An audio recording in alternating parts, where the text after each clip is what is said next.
What does it mean to be vegan? What are the benefits of adopting a plant-based diet? Are there enough plant-based options here in Qatar? Hey, what's up guys? And we're back for another episode of Behind the Gates. And today we're going to be diving into the world of plant-based foods. Where better to start off than Qatar's first 100% vegan cafe, Evergreen Organic. Let's go!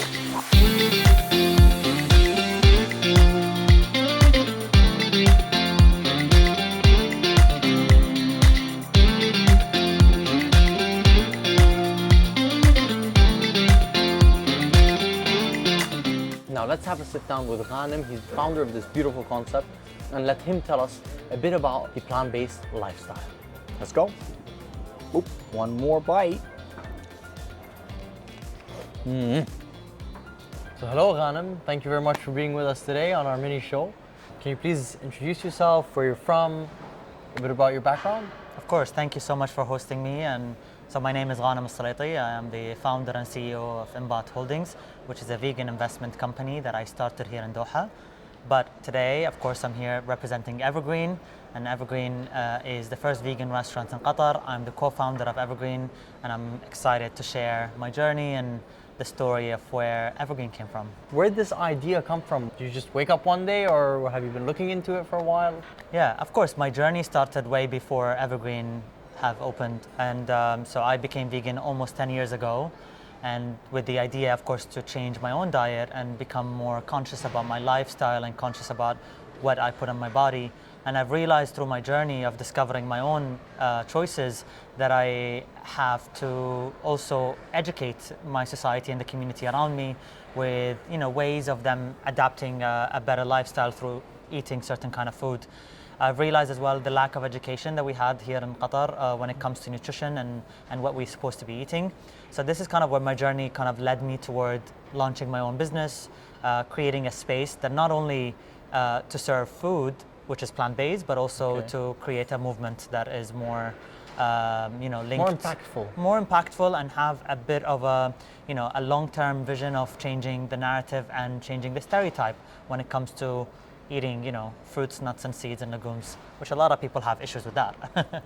Before we jump to the next question, I have this, middle question, you can say, which is, there's a lot of contradiction on energy levels.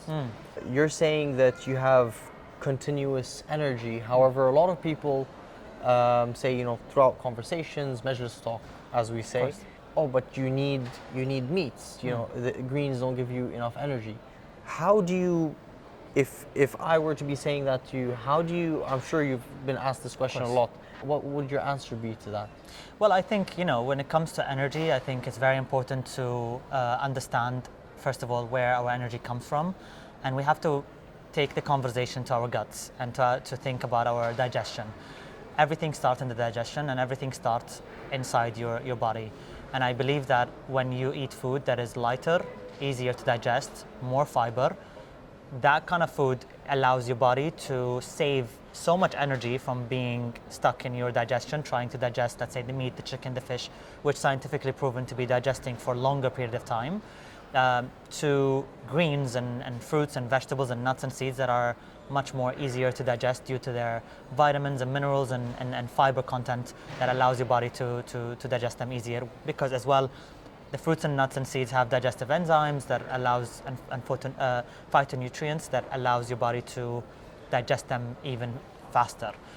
So that tells you automatically that by consuming a more whole food diet will save you so much energy that can be used in different part of your body. Again, not everybody can just make the switch overnight and feel that energy spike. I feel like you need to wait for your body to adjust. You need to transition. And to transition, because you need to adjust your body on the new food that you're introducing. And according to everybody that I've met and kind of went on this kind of journey of transformation, they have seen tremendous impact on their their level of energy and their sleep quality, which is very important, and the ability to digest food better. I mean, AKA visiting the toilets a few times a day and being, having a healthy bowel movement, which is a lot of people don't want to talk about this thing. And we have so many people, of course, we have so many people in the society where they're not they're not aware that it's actually healthier to have multiple visits. Yeah, I understand. Yeah. When you change your diet, I'm sure you can understand there's two things that you'll feel. Something internal, which other people can't see, and also something external where, you know, your skin, your aging, how quickly you age, how slowly you age. What are the three main things you see physically, you know, externally, and what are the three things you see Yeah. internally? Well, I will speak as according to my personal, you know, kind of experience. I mean, internally, of course, as I said, you feel lighter, you feel more. You don't feel sleepy. You don't feel sleepy. You have a constant energy, sustained energy. I'm just comparing myself as well to my colleagues, to my friends, to the people that are around me. I definitely have a more sustained energy. At the same time, I think mentally you're more clear. You can focus. You can be engaged in conversation, which I find a lot of people have a hard time doing that these days, unfortunately, which is I think that's a TikTok and Instagram thing. It could be anything, but it's like being able to engage, being able to be present. So these are the internal benefits. The external benefits, of course, being able to stay fit. I work out every day. I lift weights. So a lot of people think, you know, being a vegan, you will not be able to put on muscles. I actually have, since I've been vegan, so I've put on almost 7 kgs of muscles on my body with plant-based food and plant-based protein, and that tells you a lot that it's a myth that you can't put enough weight on your body. Again, I'm not looking to be a bodybuilder, but I want to maintain a healthy body that is proportional and have a proper composition with my fat intakes and protein intakes. So yeah, externally, of course, you get to have, of course, a better appearance overall, which I think is linked to, you know, being hydrated, being eating food with vitamins and minerals, which are very important. Again, these are not for everyone, and I think each one has different, will have different benefits that they will see on their body. But I think it's relatively common that people get to see a little bit more, you know, a better aura, I would say, you know, when people are eating less food that is... I think I got you. I just really hope that you guys did. Honestly, first of all, a lot of respect for doing that. I can only imagine how difficult the transition is, not for you internally, aside from that, but all the different conversations you get, because there's so much information out there from social media, things you find online. So I'm sure there's so much misinformation. So people, like, this commitment that you have of educating people is very important, because there's so much misinformation, and at the end of the day, viewers don't know what to believe anymore. Yeah. Someone says eat meat, someone says don't, someone says plant, someone says stop vegetables, someone says drink milk, and so on and so forth. It's never ending. Yeah. And honestly, if you are looking, I have a few friends that you know, are looking to change their lifestyle, get fit, and change their food, and the amount of confusion they're constantly in of what the hell, where do I even start from, because I don't even know what information is right. And at the end of the day, they're not looking to become dietitians, or look into the food industry. I don't want to become, you know, crazy about my health, but I just want to live, you know, just a healthier lifestyle. So I really respect that, and I respect the dedication that you have.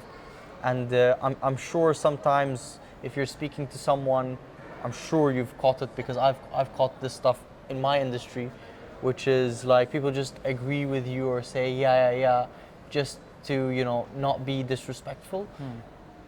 I know that doesn't feel really great, so I really, like, it's amazing that you're 10 years and you're still pushing, and I'm sure you have thick skin right now. Well, again, I think, you know, time only, you can only judge anything with time, and I think 10 years. of course, but also again, I'm not here to say what I'm doing is right or wrong, or I'm here saying that my way is the best way or not. My way is the best way for me. For you, you yeah. know, and it worked for me, and I'm just here sharing my journey. Okay. And sharing what I went through and how it affected me. And I know a lot of different stories that are completely different than my story out there. And again, I believe that people should go and do their own research. Go explore what's best for you. Explore what's best for you, but we all need to think about how can we make our life more simpler. And I think when it comes to food, if we go to the basics and go to things that are as it is in nature, regardless of what your kind of, let's say, diet requirement is, just go back to simplicity and basic food and whole food. And if we can think of that, I think no one can be confused anymore. Yeah. And I think we're only confused because of all the products that are in the market and all the packaged products that are on the market. Packaged products, information, Yeah. Instagram, Twitter, course. YouTube. It is marketing. It's an industry. So we have to also understand that there's an industry behind that. We are part of the industry because we do have businesses as well that trying to as well You sell have something products. in printing, but sustainable printing, I think. Yeah, right? I mean, I have different businesses that are all kind of in the sustainable sustainability and wellness and health. But again, we're all trying to kind of as well try to change the norm by introducing new products. But I always encourage people to go out there and do their own research and come ask and challenge us as well. You know. Yeah. Over the past 8 years since you guys opened, how have you seen people as understanding transition here, particularly here in Qatar? Yeah. How have they approached the whole idea of plant-based diets? How are people reacting? How was it when you began, and how is it now? Like, I know your community grew, but simplify it for us. What are the main changes, the biggest things? Yeah, of course. See, our community have became more aware and more conscious. We have seen so many people, not just coming and joining us as customers, but also starting their own businesses, which I think this is where we get to kind of sit now and see the value of our businesses and how we have generated not only good results financially, but also good results in terms of the economy and in terms of how we can bring new ideas to the market. I mean, yesterday we celebrated the first vegan pop-up festival in Qatar with Turba, which you missed. And if you came, you would have seen how many businesses that have started in the last 4 or 5 years in Qatar that are all 100% vegan. And people think it's only us here, when actually there is more than 20 plus spaces, restaurants, cafes, businesses, skincare that are 100% vegan that are in the market already. And that tells you that they all kind of started their own thing because of the foundation that we have built as Evergreen. Yeah, we I have remember, paved the way, for so many people as well. I remember 2016, people were asking what's vegan. One more? That was literally the question. Today, with confidence, if I say vegan to anyone, everyone knows. Of course. Even when I went to celebrate the Qatar Airways deal. Yes. Yeah, and I put that up. I didn't get any question of what vegan is.